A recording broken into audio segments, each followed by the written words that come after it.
This is the tire repair kit I bought from Walmart for $20 or $25.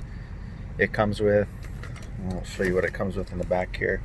Air compressor, slime, and a tool to open the valve stem.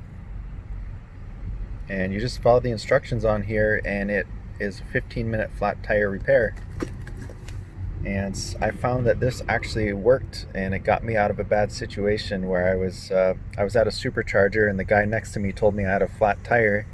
I was about 50 miles from home, so I used this and it was able to seal up the tire well enough to where I was able to use the air compressor, fill it up, and get home. And it only lost maybe 1 or 2 psi on the way home. So yeah, it works pretty well. I decided to get new tires all around since the tires I had here have about 47,000 miles on them. I decided to go with Uniroyal Tiger Paw AS touring tire. And here's a look at them after I got them installed. Here's the tread pattern.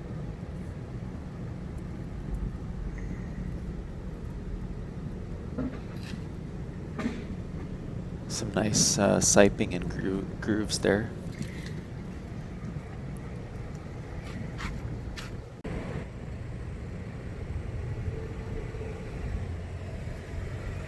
Okay, I've reset the trip meter. I'm going to do a little efficiency test with the new Uniroyal Tiger Paw Touring AS tires and see if they're any less efficient than the Continental that came with the car. So we'll drive about 50 miles or so and see what the efficiency is. Okay, first thing I have to say about these tires is that they are no louder than the tires that came with the car, the Continental Pro Contact RXs. Again, the ones I just got on here are the Uniroyal Tiger Paw Touring AS tires.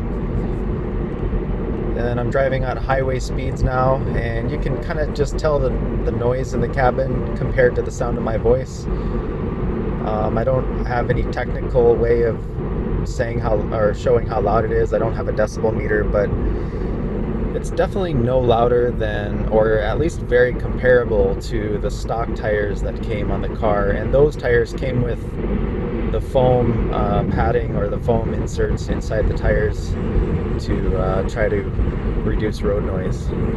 So far, these tires are good as far as noise is concerned. I'm keeping an eye on the efficiency. We just started driving and our efficiency is maybe not as good, but it's hard to tell because we've only driven 5 miles and I have the AC on and it's 84 degrees out. So we're going to drive a little bit further here and see if we can get a grip on what the efficiency of these tires is. Okay, I finished the round trip and 42.9 miles and 251 watt hours per mile. That's pretty good, I would say. That's at least on par with the stock tires that come with the car. I was driving mostly highway speeds in traffic. I would say averaging about 70 miles per hour. There was a few side streets as well, like on the way to where I was going, so there was a little bit of side streets, but it was mostly highway, like I said, about 70 miles per hour. So that's very comparable to what you would find on the stock tires. So far I'm pretty happy with these tires. Okay, here are the stock tires that came with the car, the Continental Pro Contact RX. And you can see here they're $254 each, so it'd be $1,000 for a set of 4 new ones. They have a 40,000 mile manufacturer rating. And you can see the tread design here.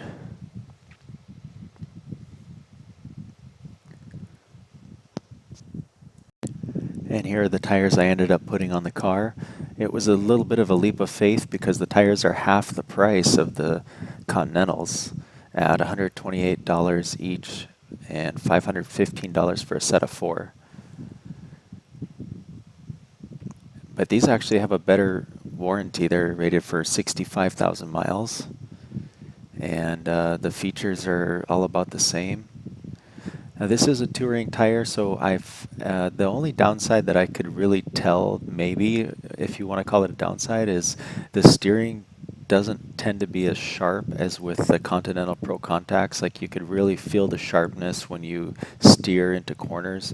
With this, it's a little bit softer, has more of a lumbering feel to it, but again, it's just kind of nitpicking. For most drivers, they're not really going to care.